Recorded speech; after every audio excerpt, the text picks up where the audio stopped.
Hey, welcome to my bed and welcome to my little ASMR bedtime show where it's my job to help you find calm and relax, which I very much enjoy, and it's a privilege, I would say, especially in those difficult times, because depending on where you live, things might still look bleak. You might still be in lockdown. In some countries and places, things are looking okay with the vaccinations and so on. But in many other places, it seems like it doesn't really progress, and we don't really see the light at the end of the tunnel yet. But I'm convinced that things are gonna get better. Are things gonna go back to normal? We'll see.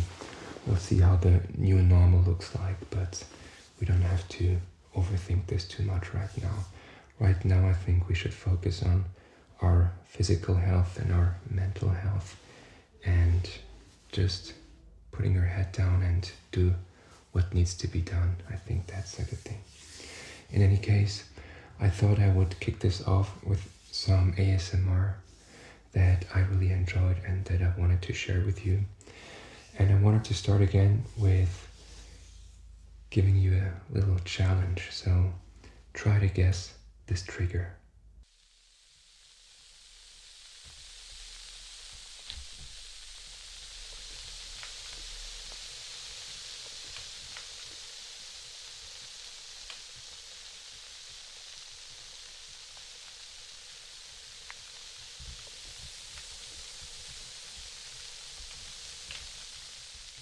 So can you guess it? Yeah, it's really difficult. It's a bath bomb that is placed around a tiny microphone. It's a video by ASMR Zeitgeist, and as usual, it's really well done. He even put some water on it to make it even more fizzy. And in this very video, there's many other great triggers, and I recommend you check the full video out. Okay. I think my favorite ASMR video this week was by Fast ASMR. I've been watching her for a long time. She's kind of an OG of ASMR. I think she's been doing it since 2016 or something, quite consistently. She's from Germany, and originally she didn't actually show her face because I think she's a teacher maybe. And she's very consistent, and her tapping voices and so on are always great. And in this very video, she made an ASMR session with her kid, which I found pretty wholesome. I didn't know she had a kid, but they're basically, the kid is painting. She doesn't show the kid's face, which I think is cool. But the kid is actually whispering, and I think children's whispering voices are actually pretty good for ASMR, coincidentally. And it feels like they have a great relationship, and I very much enjoyed this video of Fast ASMR.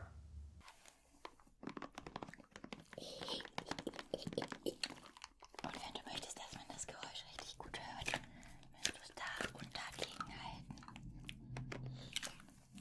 Genau, dahin oder dahin. Das sind die Mikrofone. Wenn man da was hinhält, dann hört man das ganz doll nachher im Video. Ich zeig dir das dann jetzt fertig.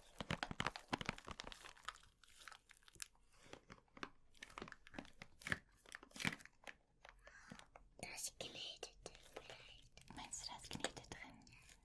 Dass es so weiß aussieht. Ja, aber soll ich machen, nicht kaputt. Genäht. Das ist Pflaster und so inhalieren. Das ist zum Inhalieren, genau, das kennst du ja, weil wir öfter bei Inhalieren, wenn wir Husten und Schnupfen haben. Welche Farbe nimmst du dir jetzt? Orange. Dann musst du den auch erstmal schütteln. Guck, der ist auch noch ganz blass. Schüttel, schüttel, schüttel. Und dann ganz oft. Richtig dolle, oft. Jetzt kommt es. Jetzt. Ja, warte, jetzt kannst du richtig damit losmachen. Bitte nur auf dem Papier, ja?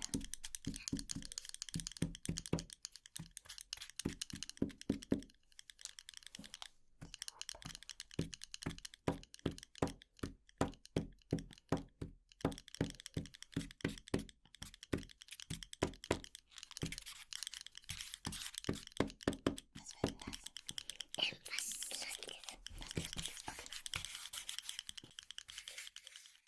And then third, I thought I would show you some unintentional ASMR, and this time about lighters. I know it doesn't sound very relaxing per se, but people are collecting lighters, different types, and this guy is, I think, Norwegian, and on his channel he reviews different Zippos, like rebuilds of old collections, but also fake ones, but also he shows you his maintenance of Zippos. He's really into lighters, let's just say. This is what it looks like.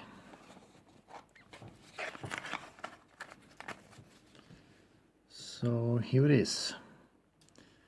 This is high polished chrome Zippo. The stickers.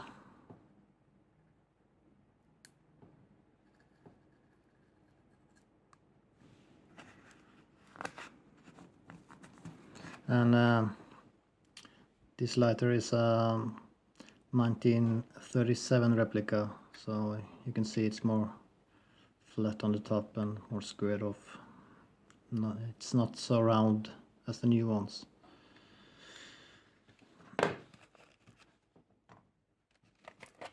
Let's see. Just going to remove the seal. If I can make it without any residue.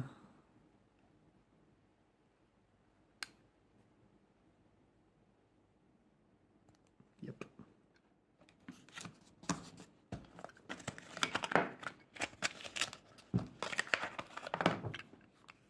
So I think that's completed my Zippo Windy collection so far. 2, 3, 4, 5. There's your wick. And then I'll take a Q-tip and soak that with fuel as well.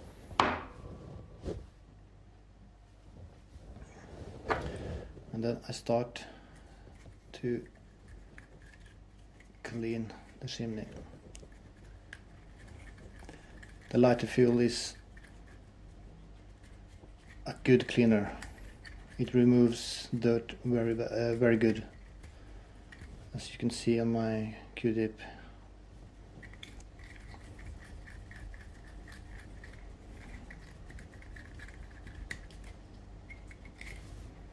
And then I use the dry side.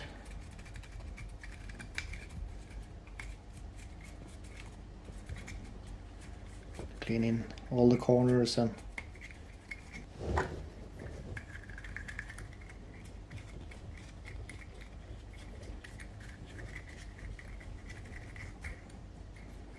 I start around the flint, outside the chimney.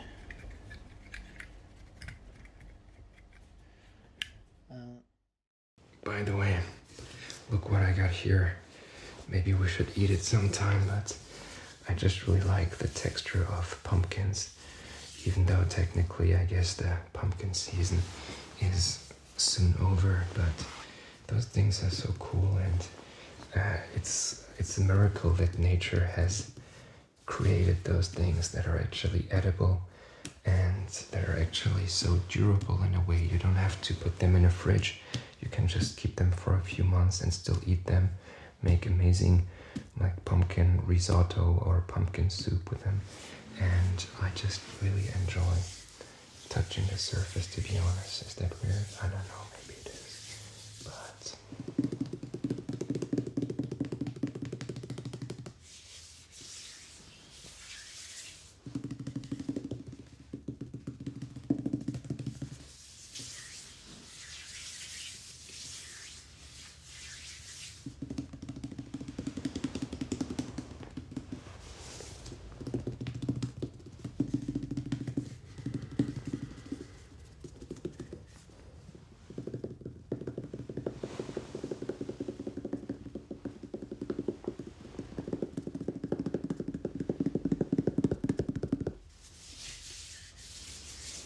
It's actually pretty heavy. I can work out with those.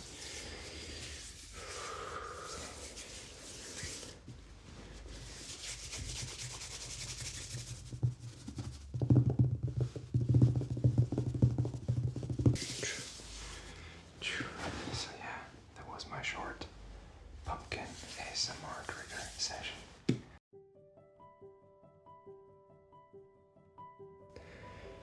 What I thought I would talk about today is Karens. You know those memes probably about those white boomer women who are kind of obnoxious and they're insulting, I don't know, retail employees or insulting, I don't know, waitresses, and they're just being rude and always wanting to talk to the manager. And there are so many clips surfacing of these women who also have this characteristic haircut oftentimes. And I even saw one guy, Penguin Z Charlie, making a tier list of different Karens and S tier and down to D tier or something, which is kind of ridiculous. And first of all, I feel very sorry for all women who have the name Karen and who are actually, most of them are nice people, I'm sure. But for some reason, unfortunately, this name has become the synonym for a very unpleasant type of person. And I thought about this because I feel that I can sympathize with Karens, and maybe in a way that was my idea. I'm a Karen too, in some sense. At least I feel like a Karen too in some instances, but let me explain, okay? So first of all, I think it's valid to say, to be angry about those types of women who lash out and who just are very rude and oftentimes maybe even racist. I can understand young people saying, hey, why are you so angry? You maybe might be the most privileged human being to have ever existed in all of human's history. Because being a middle to upper class white woman who's a boomer, that was the best time. I mean, you could easily live on like your husband's salary probably. You get 2 or 3 kids and you live in a nice home somewhere in the suburbs and you have a cozy, cushy life, you could say. I know I'm generalizing, of course, but I can understand people saying, I don't get why you're so angry and why you treat a minimum wage worker so bad. And yeah, I don't really buy it that those women are really have it so bad and that they have a reason to lash out so much. However, this was my preface. I also feel that, first of all, this generation of women who may be now 50, 60 years old or 40, I guess they're from the boomer generation. I guess a lot has changed in their lives in the sense that when they were young, the emancipation of women hadn't been happening yet, and it's very possible that they were still raised in a way that they should shut up and just be nice and be agreeable, and if a man is interested in you, you should be nice to them and probably marry the first best guy that is interested in you. That kind of still have these values in them, I can imagine, even though some got raised in the hippies, 69 generation or year, and went to Woodstock and maybe lived a totally crazy life that we can't even imagine nowadays, with LSD-fueled orgies somewhere in a harem in some forest or something. In any case, what I'm trying to say is, I can imagine that their generational change maybe could even, first of all, led them to make choices that they're not fully satisfied with. Maybe they never really had a career. Maybe they devoted their lives to their families. Maybe they married somebody they're not compatible with. maybe they're kind of resentful and jealous of young women nowadays who can have these freedoms that they didn't have. This is just me bringing forward a hypothesis which maybe is wrong. But I think it's always good to try to put yourself in others' shoes and see where they might be coming from. And I always have sympathy for people's pain because, and this is probably my main point, people like those Karens, I'm just gonna call them this for the sake of simplicity, please don't feel offended. People like those Karens who get offended and scream at the manager, they're not happy people, okay? They're not content. They're not in their body. They're not aligned with their womanhood, with their purpose in life. Happy people in general don't lash out like this, I think. Sure, there might be a few like sadists who really hate everybody and just want to see the world suffer. But usually those sadists also suffer themselves a lot, and so they want to bring everybody down. So why are they so unhappy? It's really hard to know, right? And I think if you would do like a big, large-scale study on which group of the population is the most obnoxious, which one is the most rude, which one complains the most, which one is the most insulting and racist, you probably wouldn't see that much of an outlier when it comes to those boomer white women. I think you can lump in everybody in there, men as well, younger people, older people. I mean, I do have some hope that younger people are a bit more open and tolerant and patient in general, but there's not that much evidence that it's true, and the younger generations always make fun of the older generations, and the older generations always despise the younger generations for being too soft. You can go back to the Greek philosophers of before Christ. They also complained about the same stuff. History repeats itself in this regard. Okay, but I really thought about this, like, why do those women lash out quite regularly, and why is there so much evidence? I mean, it's clear. We now have smartphones. We're able to record these things from happening, but the thing that I find most interesting is that I kind of can understand those women or people lashing out and bursting out in anger sometimes. Why? Because I have that same energy inside of me. I'm gonna be really honest here. I catch myself feeling that same rage sometimes building up inside of me. And I'm not an angry person at all. That's the surprising thing. I'm not conflict oriented. I'm quite agreeable. I'm not rude in general. I'm not loud. I'm actually the contrary of all those things. I'm very harmony oriented. I'm quite introverted. I like it when it's quiet. I like it when I have routines and all this stuff. Why do I sometimes feel like bursting out in anger? It's especially in those situations where I'm like in the supermarket buying groceries and there's somebody just standing in front of me and they're not moving.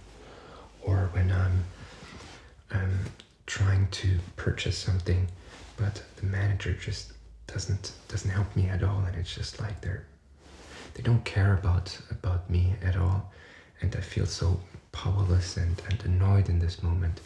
Why is everybody incompetent is what I tend to think then.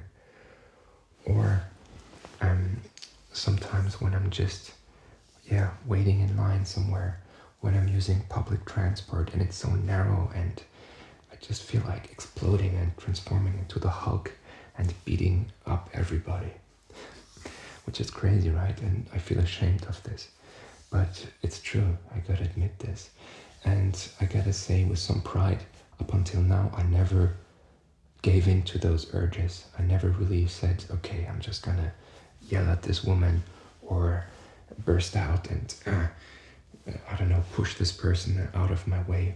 But I definitely came close to it a few times, which is strange, right? Because it's everybody. I mean, I despise people who don't have themselves under control, because I have relatives like this who just scream at people if they're angry, or just are super unfriendly to their wives and their families. I can't hate those people, but I got it in me to be honest. And this is me just speculating, but I think repressing your own aggressions will at some point lead you to burst out in aggression and say, hey, I had enough. Like, this stops now, I'm gonna lash out in some way. And usually it's not the person who really deserves it. It's like the person closest to you, like your partner or this employee. But somebody else made you angry, like at work or something, your boss, or your colleagues who are like bullying you or something. And yeah, that's interesting, right? So I have this energy in myself too, and you might have it too as well. And I gotta say one thing to defend those Karens, or let's just say all people who lash out. Sometimes I feel some people deserve it to scream at them, okay? Some people just treat you like shit, like especially in here in Europe, in Germany or Switzerland, people aren't very service oriented. They just don't care about you because they don't have to really. Like in a supermarket, they don't have to be friendly. And it's even worse, the more those people go into the public sector, let's say people working for some kind of tax office, or people who are responsible to check your car or something, or people who, yeah, just some state people, policemen even. If you try to talk to them, they don't have any reason to be nice to you. They kind of got used to bullying people because they can get away with it. I hate that. But it really seems to be something that I've observed over and over again. If you don't have to be friendly, and if you're kind of annoyed and stressed too, you're just not friendly, and you kind of abuse the little power you have to bully others. And just to give one example, once I had to testify in front of the police because my ex-girlfriend got hurt by an ex-boyfriend, actually, kind of a weird story. But for some reason, the police guy, I mean, it was really obvious what happened, right? The guy actually threw a glass bottle at my ex-girlfriend. She didn't really get hurt, but he did it, right? It was obvious. There were many witnesses. But then I had to testify for the police, and the policeman was so unfriendly. He was like, "Did you really see that?" And I had to recount it like 100 times. I guess it was my job, but just he made jokes about me and about what I was studying, and like, "Oh yeah, you're such a piece of shit." That was basically his whole thing, like, "I'm the best and you're such a piece of shit." And just having me recount it over and over again, just for some minor details. But I mean, I guess that's fine if it's his job, but just treating me like a criminal and just looking down on me with every pore of his body just didn't sit well with me. And then another example might be like, we tried to have our car approved because it's an older Volkswagen, and the first time it didn't get approved because there were some problems with the brakes. Those got actually fixed. So the second time it was perfectly fixed, like we spent a lot of money, but they still found some small minor details, like there was some oil at the bottom of the car. And then we failed even the third time, and then the person from the garage said like, what the hell are those guys doing? And he actually got the car approved. So it very much felt like those guys were like bullying us. They don't have anything to fear from us. They're the ones in the right because they're the official city state authority, right? I'm not allowed to attack them. I'm not allowed to argue. They just go through their checklist, and if they have a bad day, they can just, yeah, and obviously it costs tons of money to just have the test and then bring it to the garage. It costs thousands of dollars. And in these moments, you feel so powerless, and you feel like, I wish like I could just punch this person right now. And I'm sure you also felt this at some point in your life, like, I wish I could just punch this person right now, or at least yell at this person, right? And in some moments, I have to admit, I do feel back, or I do kind of miss the days where probably back in the day where somebody behaved like an ass, you could just punch them. Maybe even, I don't know, maybe something worse. You could just send them out of the village. Like with the cowboys, you could just put some oil on them and some feathers on them and you would just kick them out of the village. Why can't we do that with assholes nowadays? Or with like asshole politicians who tell us that we have to stay in lockdown and then they go to restaurants, to fine dining inside, and they have their winery still open. Those are people that we should be punching, okay? No, of course we shouldn't punch anybody, and I'm not a violent person at all. All I'm saying is, nowadays we took this away, the consequences, and sometimes I feel that we always have to be polite and nice. And I imagine in some societies, like in Japan or something, it's even worse. You're not allowed to show any anger. And I think quite often, those Japanese people, they're just kind of exploding, and then they run to a school with a knife and start stabbing people. Apparently, somebody who lives in Japan told me that's something that happens quite regularly, actually, which I don't think it's good at all. But in a way, I can understand it, right? Being kind of beaten down by life and by those assholes who are your bosses or who just have nothing to fear because they're just in a superior position in this moment. It's not a great feeling. It feels like powerless in a way. So here is my take on the whole thing. Why do I personally think I have this aggression inside of me sometimes, this Karen instinct to just go away, get out of my way? And it's not rational. Like, why do I get so riled up? Why do I really seriously sometimes want to just push people out of my way at a waiting line because they just stand in the way and they take forever to browse? I think the first thing is what I just talked about, this feeling of powerlessness, this kind of feeling disenfranchised. Like, many of us don't have that much power in everyday life, and we actually have to swallow this shit that gets poured onto us all the time. Like, it could be our boss being unfriendly to us, always giving us the worst tasks and not recognizing us. Or it could be just bureaucracy over and over, people being unfriendly. It's just kind of like feeling like I'm just losing in life. I'm never winning in life. And it could also come from your private life, your partner being mean to you. You're never really fully being self-confident. And this is true for men and women alike, I would say. Okay, and what is more is that, especially we men, we have this testosterone and this pent-up energy, and we don't really know what to do with it. And this shows especially with kids and little boys in school, but also still men. I think adult men struggle with this, and all the ADHD numbers. We have this energy and sometimes this competitive energy and this aggressive energy and this conquering energy, and we don't know where to go with it. And I think you could argue it's a good way that we get trained to push it down, but usually pushing down stuff, pushing down emotions doesn't work well in the long run. It only leads to this emotion becoming stronger inside of yourself and then erupting at some point, right? So I think that's number one, the powerlessness that many of us feel in everyday life, kind of disenfranchised, maybe a bit dissatisfied with where our lives are, and then, yeah, feeling weak, frankly. And I imagine that many women do feel this too. They feel like, hey, I can't really physically overpower this man, but he behaves like an asshole. Maybe that's another factor which makes this even more frustrating sometimes. But all I know is I think this could be one factor where we're like, hey, I don't want to always be the victim.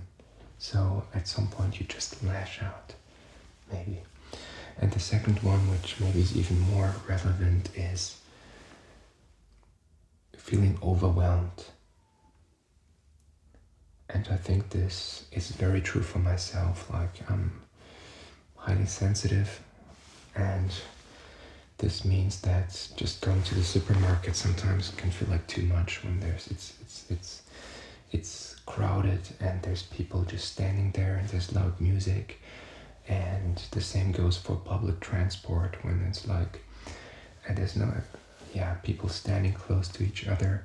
There's no space, it smells bad, it's super loud. All of these senses can really feel overwhelming. And this very reliably leads to this Karen feeling of, I want to explode. And in a way, it's like anxiety mixed with just everyday life accumulating into problem after problem after problem, and you just feel like, I just can't catch a break. I just want to be at peace, but I can't. And this person makes it even worse right now. And then at some point, you just explode.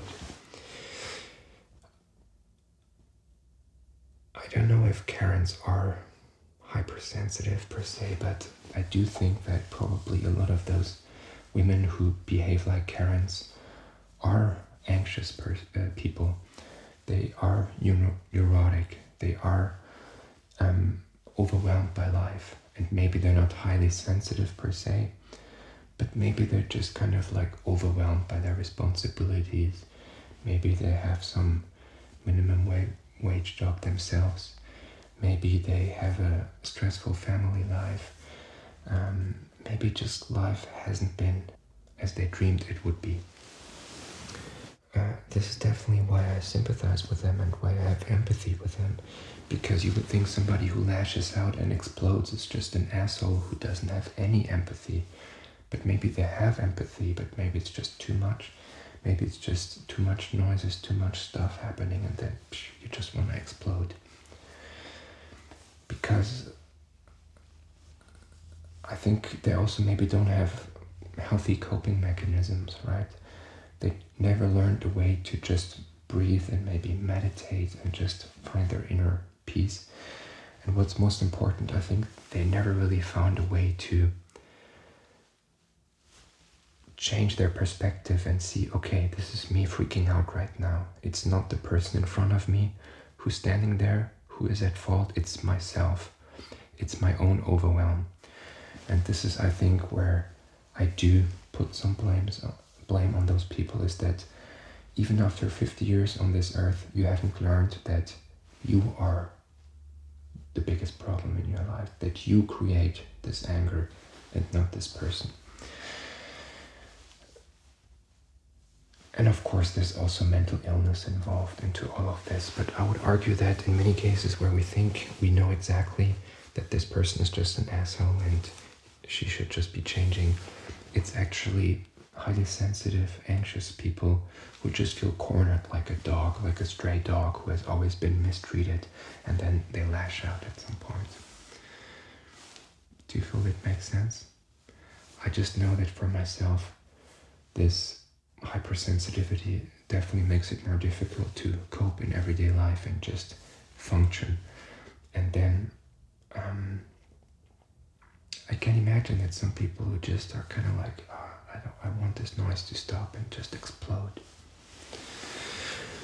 I also feel like maybe if it isn't the hypersensitivity, it's just that many women in this age feel kind of like they are in their own midlife crisis, right? When men are in their midlife crisis, they usually cheat or just, I don't know, start riding the motorbike or something, or do some weird stuff, or start golfing or something. But if women are in their midlife crisis, which I don't have a doubt they have too, when you're like 40 or 50 and you kind of notice like, I did everything I was supposed to do. I found a husband. I had some kids who are now maybe at high school or college, and I worked, but still I'm not happy. And what about my old dreams that I used to have? And then it's kind of like everyday life and everyday problems just drag you down. And it's definitely something that I have empathy with. And then maybe you just get to the doctor, your physical health isn't as good as it used to be. And then you just kind of break down and lash out in some way. And also my theory is, and maybe it's kind of out there, that a lot of those women, or a lot of women in general who are mothers first and foremost, they take on so many responsibilities, and I think they kind of resent their husbands for letting themselves go too much. For most of the families that I know, the woman, the mother, is the chief of the household. They're planning everything. They're planning all the holidays. They're mostly cooking. They are not typically the breadwinners, but they're very much wear the pants, so to say, when it comes to everything else. The men just kind of like the boomer idea still, that the man can just come home and just do nothing and just chill and scream at their wife from time to time. That's what I'm used to, which is unfortunate. I think a lot of women would prefer to have a more egalitarian way. They want to be appreciated more for the work they put in at home. They feel like, it's a Sisyphus task to have a big household with some kids, just cooking, cleaning, cooking, cleaning. You don't get that much appreciation for it. The younger generation even resent you that you're just a mother. And you kind of resent your husband for not being the man you used to know, for probably not being romantic at all, for just, you're now stuck with this family that you thought would make you happy, but you're still not really happy. Maybe that's just me being a bit out there, but I definitely feel like this could be a factor too. Just disillusionment with your life and where you stand, and just, I don't only want to talk about problems here, but also about solutions, because for me at least, I know that when I have the feeling that I have to lash out and that I just want to push somebody out of my way, it's just from overwhelm and feeling powerless. How can we improve this? How can I improve this for my own life? I think the overwhelm thing is difficult, because for me it has to do with just my genes and my being highly sensitive. I think the best thing you can do is, to some extent, even though some professionals will contradict me, and I'm not a psychologist, but I think exposure, I mean, it's a real thing in psychology, right? Exposure therapy. So you have to, it's to some degree, desensitize yourself. If you hate going to the supermarket, just go to the supermarket more often. Because otherwise, if you just stop doing stuff and you have agoraphobia, I think people call it, just staying home all the time, which we kind of do now, it gets worse and worse. I know this. At some point, just going to the supermarket will feel like torture. You have to kind of expand your comfort zone, and you have to train in this regard. And if you just do less and less stuff, it's gonna get harder and harder to do stuff. So to some extent, without you getting a panic attack, you have to put yourself out there. Do the stuff that you're afraid of. Start small, but do it. And then I think probably drugs can help too, and therapy can help too, to some extent, to feeling overwhelmed. Having good coping strategies can help too. Trying to get used to it. And then wisdom. I think in all of this, wisdom is key. The wisdom to know yourself and know what your weaknesses are. In those moments where you feel ready to explode, know that this isn't you. There's something inside of you, and that wants to explode. Maybe it's even your genes. Maybe it's even my parents who speak through me, which would make sense. But having the wisdom to know that this too shall pass, that this might be a pain body inside of me, as Eckhart Tolle would say, that wants to feed on this negative energy. And probably this story you tell yourself, that this cashier just wants to make fun of me, or this teacher just wants to abuse me, or my boss just is out there to get me is usually wrong. There might be something to it, but in many cases those stories we tell ourselves are incorrect. So just gaining perspective. And I think this is something that Joe Rogan said. He said that once you have kids, everything changes. Because you see that everybody's still a kid in a way, even those adults who are insane, even those Karens are still kids in some way. And you can't really be mad at them anymore because you see those little kids and you see those same patterns in adults. I don't personally have kids, but maybe getting kids or caring for somebody who's sick or getting a disease yourself can change your perspective in a way where you don't have this inner anger anymore. Okay, what else? I think the powerlessness thing is something that we can work on in a way that we can build our own power in a way. This sounds a bit vague and obnoxious, maybe even like something that like some kind of coach would tell you, like life coach would tell you. But I think there's something to find your own self-confidence, to find your power. And I'm not talking 48 Laws of Power or 50 Cent or something, Robert Greene. I'm talking about finding ways where you can feel self-confident. And I think fighting, like training MMA could be a great way to do this. I've trained MMA for a bit and I think I did feel a bit more at ease because for some reason, and it might sound like a controversy, when you're able to beat up people, you don't feel like beating up people anymore. It's just like this need to just lash out and be aggressive is kind of gone when you know you could technically really defend yourself but also kick this person's ass. I think it would be probably good for everybody's mental health to train a bit, to also let this aggression out that we have and to just kind of feel powerful and secure. Because I think if you walk around and feel insecure all the time, you have this pent-up aggression, like, I don't want to be the victim, I want to be the aggressor once, and then it comes out in the weirdest ways, like screaming at your kids, screaming at your partner, screaming at the cashier. So finding ways, probably just working out, being physically fit, and then also investing in your mental health is probably a good idea too. So yeah,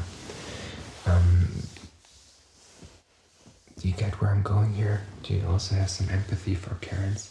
Do you also have that Karen energy sometimes, that you just want to push people out of your way? You're just angry at teachers or your boss for also bullying others, but sometimes it's just this energy. It's like, I just want to lash out, and I was really sometimes close to doing it, just pushing people out of my way in the bus or something. I would never do it probably, and I think I'm never going to do this till the end of my life because I'm just too nice. But maybe it's not that great to always be nice. Sometimes you have to tell assholes in the world just that they're assholes, okay? And you have to push back and you have to be a bit disagreeable because otherwise you're just gonna get rolled over in life and taken advantage of. So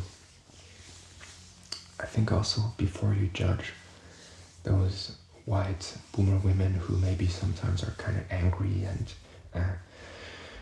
just don't be too harsh on them, be kind to them, and also try to empathize with their problems and with their situation, because it's very much possible that if you had the same life as they have, with, I don't know, a career that goes nowhere, kids that are ungrateful, a husband that doesn't love them, and then you have problems after problems after problems, then your mental health isn't that great, and then your physical health is deteriorating, you don't eat that well, you maybe would behave in a similar way.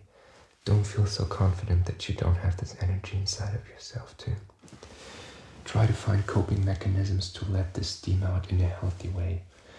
But we have this steam inside of us, most of us. Like there's very few of us that are totally pacifist Buddhists. Like most of us have this steam. So the question is, do you find ways to bring them out in a healthy manner? Do you have good coping strategies? Do you have a sport? Do you do something where you bring this energy out? All I can say is I have this energy too, definitely. I probably have more than most people. I think it's genetic for me mostly. It's also me being stuck inside of my head, and I definitely have in my family some aggressive gene, I would say. But I'm pretty proud that I've never really raised my voice towards my partner. I've never hit anybody. So I hope that, and I'm very confident that this will remain the same. For me, the main problem is that I'm too much of a pushover and too nice. In any case, that's it. So, to all the Karens out there listening, or just women being mothers, I appreciate you, and you have a hard job, and just being a mother sometimes, or just being a woman is tough, is hard, and just being a person is tough. So, let's not kid ourselves. Everybody's kind of a Karen, okay?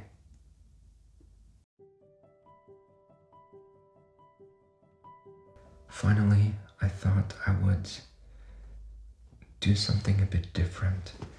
As you might know, I really like cozy places, and I like to look at the subreddit of cozy places, and just this idea of like crawling up somewhere or being in a nice cozy restaurant or something is very appealing to me. And at the same time, we're all kind of locked inside, and here in Switzerland it's been mostly dark. It's been a very dark winter, and it's been very snowy. I just made a video about walking around in the snow, which is nice, but at some point when it's just gray outside and the sun doesn't come out, it does become a bit depressing. And I always pride myself on being very content even if the weather is pretty bad. I don't mind if it's dark outside in general, but even I have to admit that I kind of miss just going outside, going into a restaurant, eating something nice, some, I don't know, steak, going to a cozy cafe where I can just work a bit and listen to music.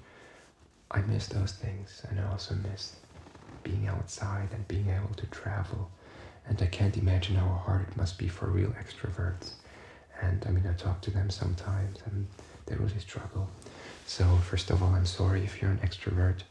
But then again, I thought, why not daydream a bit? And it's always good to have something you can look forward to.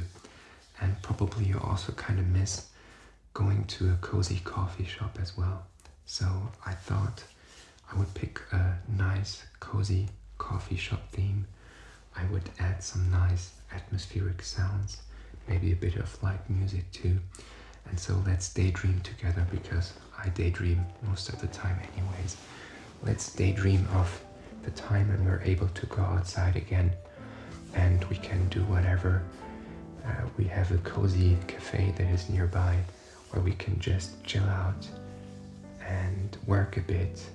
We have time, we can read. There's no worries, we don't have to worry about some viruses attacking us.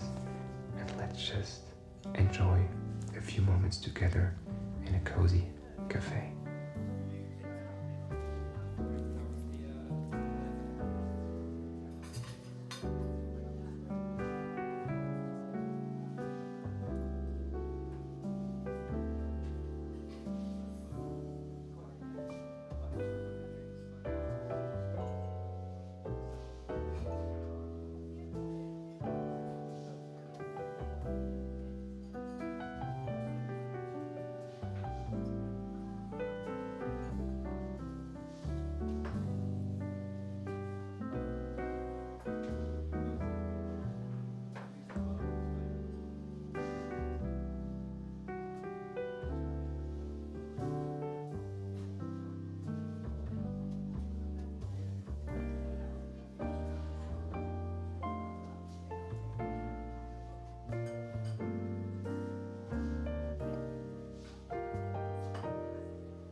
then second of all, I thought about a beach scenery. I'm not that much of a beach guy, but still just looking out at the ocean is something calming.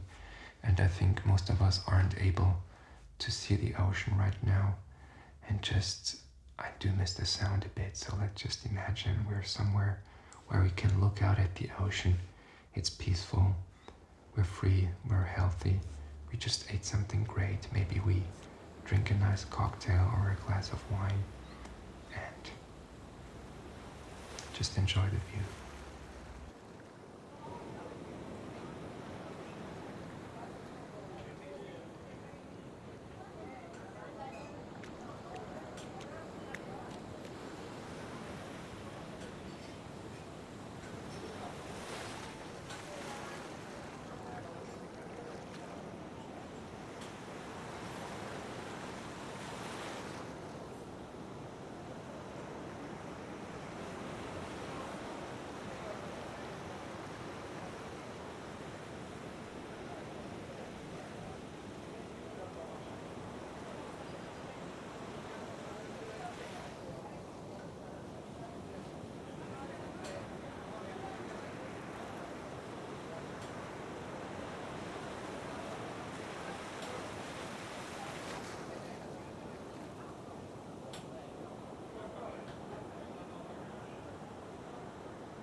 And then finally I thought about a restaurant scene.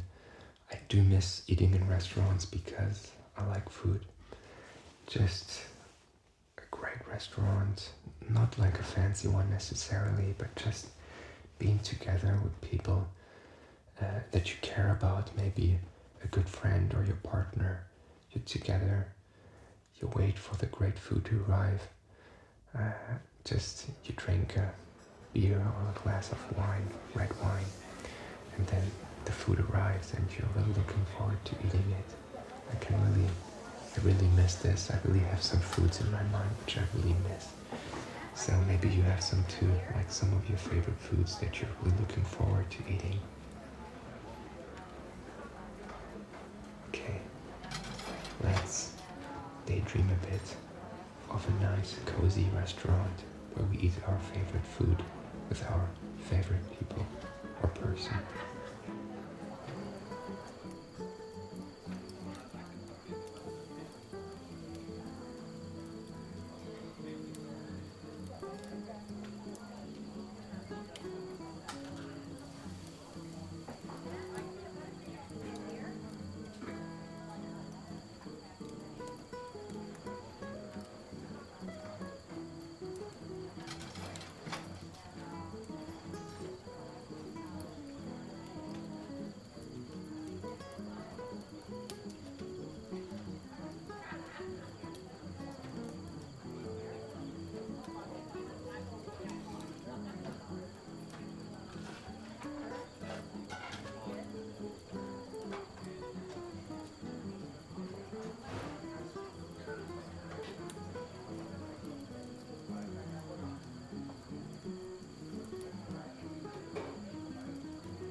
think honestly sometimes daydreaming is healthy, it's good. I probably do it too much because I daydream most of the day. I'm too much in my head, but it's good to visualize a better future, as Scott Adams says, because being depressed kind of just means being hopeless that there's a better future possible. As long as you believe that there's a light at the end of the tunnel, as long as you believe that a future can be better, you're gonna continue, you're gonna be fine. Your mental health will be taken care of. And after a year of lockdown now, I think we're ready to have hope again. And I think it can help to think of things that you are gonna do again once things are opened up again, like going to a restaurant. And I hope that not all restaurants are closed. I'm being honest, and I'm not sure what the long-term consequences are, and things are really gonna go back to normal. What is the new normal even going to be? But I think these things are gonna come back, because like a cool cafe or a great restaurant, it just feels good to be in them. Like for hundreds of years those things have existed, those cool restaurants, like those old German restaurants. Sometimes it's just, they look so nice and so cozy, and there's something nice about them. I mean, I don't want to pretend like I'm the person who spends most of my days in bars or something. I'm not really that person, but I do prefer bars as opposed to nightclubs, that's for sure. But there's even something nice about a cool bar, even if it's kind of an effed up bar. I mean, in my youth, I did spend a lot of time in bars that did have some drunks in them, but people are nice to each other, like a nice bar in Berlin or Hamburg or Frankfurt or wherever you are. Just kind of a bar where you're just chilling and drinking and you don't really have anything to do. You're not focused on like finding a partner or a hookup. You're just with a good friend who's kind of drunk too, and you're just talking. And you're kind of just being vulnerable, because that's the only moment where we as men are really able to be kind of vulnerable, I feel like, when we're really drunk. And you probably have some friends too who are really sentimental and who are oversharing a bit, but I do appreciate it because it allows me to share too then in these moments. And actually, I do miss those evenings in a way a bit, and that I don't really have those anymore. But yeah, I really hope that you're doing well, and I'm glad that you spent this time with me. And I'd be interested to hear what you have to say about Karens, and if you know those people too in your life, or if you have this Karen energy inside of yourself too. So maybe this can help you build some empathy. And also, if you have a favorite restaurant or cafe or dish that you're looking forward to eat or to enjoy when things are going back to normal. And in general, yeah, I hope you're doing well and that you can take care of yourself. Sometimes we forget to take care of ourselves, especially if we have kind of ADHD, apparently. I read in a subreddit that it's common that we forget to take a shower, or that we forget to take care of ourselves. So my challenge to you is to take good care of yourself this next week. So I had a good time doing this, and thank you so much for spending some time with me. And I'm gonna do this again next week. I'm really looking forward to this. So